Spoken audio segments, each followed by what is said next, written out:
This is the safety meeting briefing for Peterson Air Force Base, September 28th, 2021, by Dennis Dalton, safety officer. Today's is going to be seasonal flying hazards. Fall is here, shorter days and longer nights. This safety briefing will review the FAA night flying regulations and the AFMAN 134-117 night regulations for Aero Club flying operations. We will follow that with a brief discussion on 3 NTSB accident reports on night CFIT, controlled flight into terrain accidents, and finish with NTSB safety tips to avoid CFIT mishaps. Well, as you know, this fall is here and days are getting shorter quickly. So first off, let's review the 3 time periods we're all familiar with as they pertain to the FAA's night rules. First one, sunset to sunrise.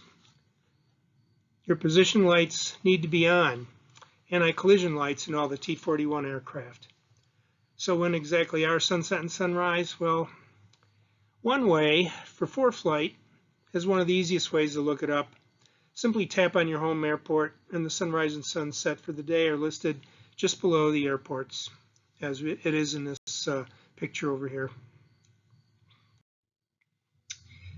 The FAA's definition of night is in section 1.1 of the FARs. Here's what they have to say, which you've all heard before. Night means the time between the end of evening civil twilight and the beginning of morning civil twilight, as published in the Air Almanac, converted to local time. If you fall in that time period, you can log night flight time, and your plane needs to be night VFR equipped. So the end of evening civil twilight to beginning of morning civil twilight, you can log the night flight time, and your plane needs to be night equipped. We'll get to that. It seems like the definition of twilight covers everything. So first we'll go over the night VFR equipment requirements. Number 1, instruments and equipment specified in paragraph B, which is day VFR, which are all your usual, you have to have a fuel gauge and you have to have a compass and all those things. We're just talking about the night things here. You need approved position lights. Well, in this, for the T-41s, we have approved aviation red or aviation white anti-collision light system, which is what we have in the T-41s. As you know, for civil aviation aircraft, the position lights is red on the left, green on the right. Rotating beacon, usually on the top of the fuselage or the vertical stabilizer, and a white tail light. If the aircraft is operated for hire, 1 electric landing light. And so that we always say, well, do you really need a landing light to fly your own plane at night if it's not for hire? No.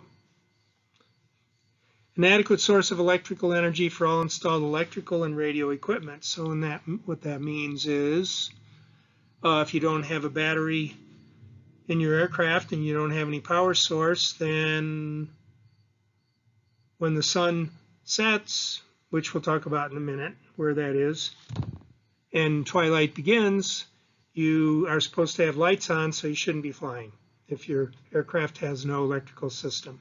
Or if your electrical system is failing, or if your electrical system is failing because your battery is dead. Those are all issues to consider here. 1 spare set of fuses or 3 spare fuses of each kind required that are accessible to the pilot in flight. I think what I would say, or what I do say to people is, well,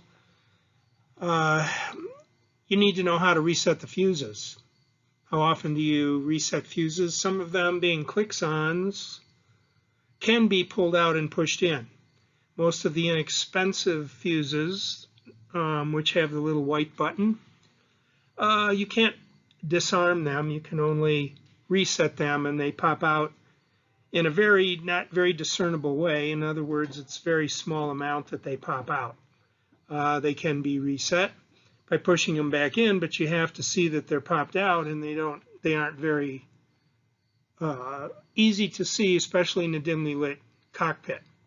So in this one, number 6, which seems antiquated, I think there's issues at night where you need to understand what you're looking for and how to reset fuses.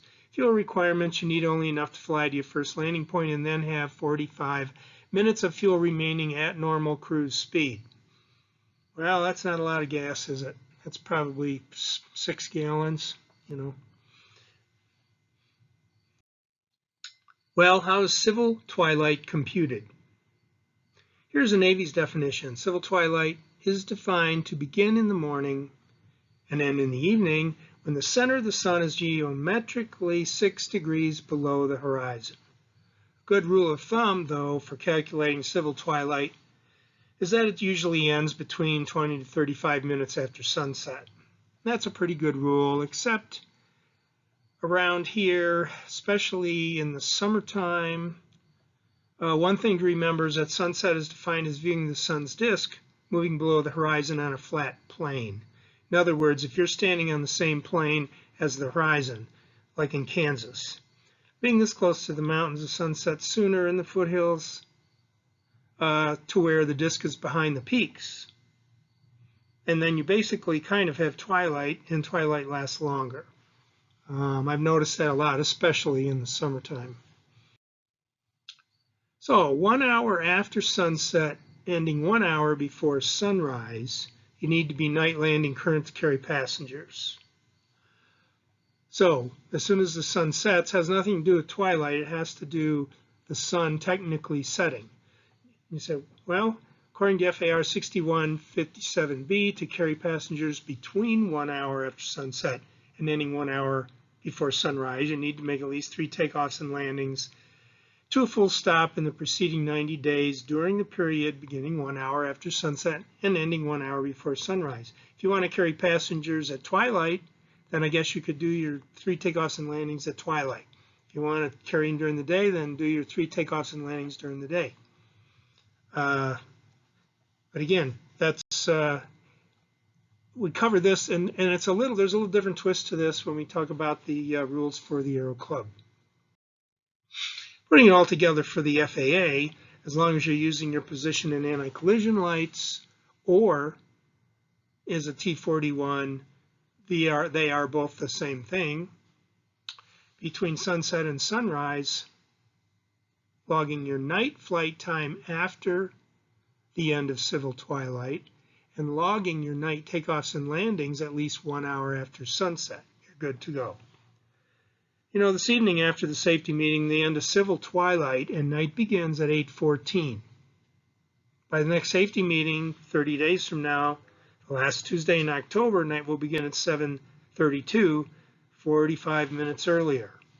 So that's a good rule there, and getting nighttime is certainly a lot easier in the fall and the winter, because you don't have to wait till 9:30, 10 o'clock at night. Rocky Mountain Flight Training Center night requirements. So the night flight operations are outlined in both the AFMAN 34152 and 34117 posted on our website. The 134.117 is section 417.1.2. I've grouped these together in subject areas for presentation. The 34152 has the identical regs. They're just under different numbers.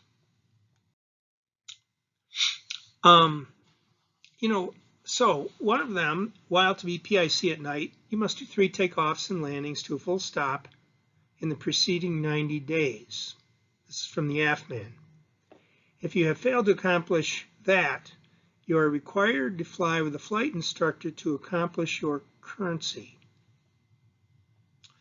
Night VFR visibility requirements are 2,500-foot ceiling, 5 statute miles, local VFR only, unless over 50 hours PIC, then and then remain in visual contact with airports approved for night ops, meaning airport lighting, or you must hold an, and it says instrument rating there. Well, let's just briefly talk about this for a minute. You know, while the AFMAN does not say 1 hour after sunset, it is understood that is what it meant here. In addition, the FAA only stipulates that you must do 3 takeoffs and landings at night before taking passengers at night if you pass the 90 days. The club requires you to fly with an instructor if you pass the 90 days. Now, on this this thing here with the, you know, my interpretation of the local area is 50 miles. That would be Lyman and Pueblo, not Lamar or La Junta. Lyman has a 2-light PAPI and airport lighting, as does Pueblo. I guess if I was there, we'd have a discussion about this. There are some other things to talk about in relationship to this and airport lighting, and I think I get to that in the next slide here. Yeah, right here. No visual approaches or non-precision instrument approaches without visual glide path guidance, meaning this. Ellicott, Springs East has no visual glide path guidance, so it's not acceptable for landing at night. The picture on the right says here, no unusual attitudes, VMC, minimum cruise flying, simulated emergencies, aerobatics, it also says, or stalls or approaches to stalls, unless with a CFI under an approved syllabus, mostly the private pilot syllabus does that. As you can see, if you're looking at this picture, this bank is pretty close to 45 degrees, which is the maximum allowable for non-aerobatic unusual attitudes. But as you can see here, it can be disorienting, plus this person's in the traffic pattern looks like. Here's the runway. I did fly with the guy once that was I think it was an F-16 pilot. He didn't fly here very long. I won't say who he was. I think Greg got rid of him. He'd do 80 degree banks if he could pull it off in the pattern, which was kind of exciting.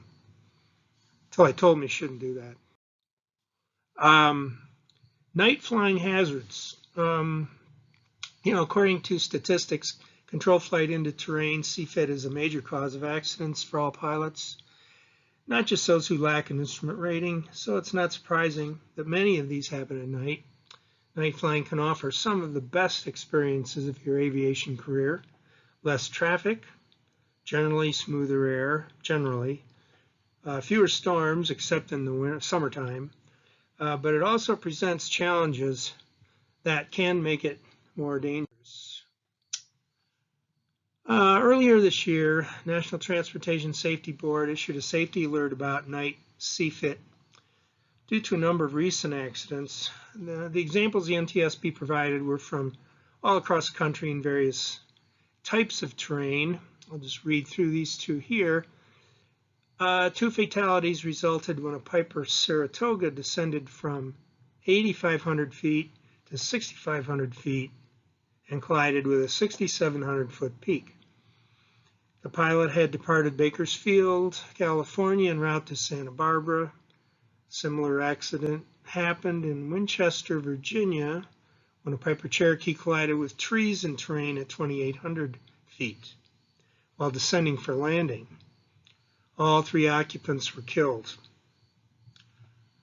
3 fatalities resulted when a Learjet departed Brownfield south of San Diego and struck terrain while being radar vectored in mountainous areas east of the airport, resulting in 3 fatalities. Even contact with air traffic can't guarantee that a night CFIT accident won't happen. Many more examples were given in the report, but all had the same theme: night striking terrain and fatalities. While the airplane might not know that it's dark outside, the pilot does. The pilot loses a huge amount of information when dark obscures his or her vision. So, how to avoid becoming a statistic. Planning and preparation are the best defenses. Taking some time before you take off to familiarize yourself with your flight and the terrain you'll be operating over is well worth the investment. The NTSB Safety Alert offers the following tips to avoid a night CFIT accident. Terrain familiarization is critical to safe flight operations at night, using sectional charts or other topographic reference to ensure that your altitude will safely clear terrain and obstructions along your route. If I stop there just for a second, I believe one or two of the retracts would have, if they have the Bluetooth transponder, they will have, and they would have got the upgrade on the 430, I know. Well, the 430 would have for terrain. I think the other one has the 650 in it. I mean, that's kind of like, that's a last minute thing. I rarely look at those to save myself, I think. And the other thing is that terrain is is usually, and I would just say for most people, including myself, I don't pay for terrain updates as I do for the IFR updates. Most people don't. So anyway, but let's talk about this here. When planning a nighttime visual flight rules, VFR flight, follow instrument flight rule practices, such as climbing on a known safe course until well above surrounding terrain. Choose a cruising altitude that provides terrain separation similar to IFR flights, 2,000 feet above ground level in mountainous areas and 1,000 feet above ground in other areas. I would say standard departures, IFR departures are going to be one of the best things at night. Or of course, anytime, most of the small airports on the Front Range, have because of the wind, have an east-west runway. And if you're taking off to the west at night, the first thing you want to do is turn right or left. You certainly don't want to sit there and keep climbing, which is exactly what the instrument departure procedure is. Although you notice in these 2,000 feet above ground in mountain and 1,000 feet above ground in other areas, the AFMAN also states that club aircraft flying at night should not fly below 2,000 AGL unless you're landing. If you just looked at this background picture just for a second, it looks like this airport here. This is Tulsa, somewhere around Oklahoma. 925 looks like field elevation. And some of these airways in here, looks like this one's 33. I don't know where the high point is on that one. And then here's one at 26. So there's 1,500 feet above. This one's almost 2,500 feet above. So, I mean, obviously you don't have to know how to read these, but having an instrument rating is helpful.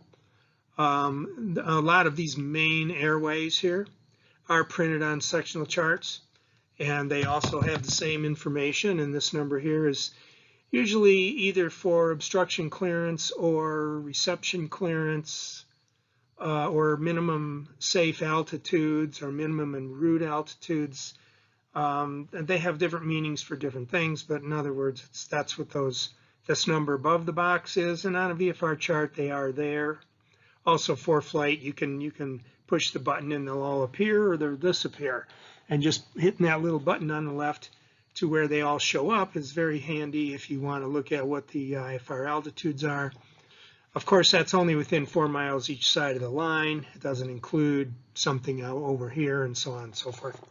But in any event, it's still a good idea to avail yourself of all important information and not just look at those terrain colors on your GNS, in my opinion. When receiving radar services, do not depend on air traffic controllers to warn you of terrain hazards. Although controllers will try to warn pilots if they notice a hazardous situation, they may not always be able to recognize that a particular VFR aircraft is dangerously close to terrain. When ATC issues a heading along with an instruction to maintain VFR, be aware that the heading may not provide adequate terrain clearance or VFR clearance for that matter. And that happens quite often. If you have any, they just say maintain VFR and you just have to say unable usually. IFR, I mean. If you have any doubt about your availability to visually avoid terrain and obstacles, advise ATC immediately and take action to reach a safe altitude. For improved night vision, especially those of us over 40 or 50, the FAA recommends the use of supplemental oxygen for flights over 5,000 feet. While most of us are accustomed to field elevations of 6,000 feet, this recommendation may be or could be interpreted to consider supplemental oxygen above 9,000 feet at night. Those small bottles you can take while hiking up to the top of Pikes Peak are handy. I mean, you know, if I have a student on cross country and we're up there between 9,000 and 10,000 at night, I'll take one of those little bottles with me. Can't hurt. So that concludes the presentation on safety hazards for fall flying. This is Dennis Dalton, safety officer. Be safe out there.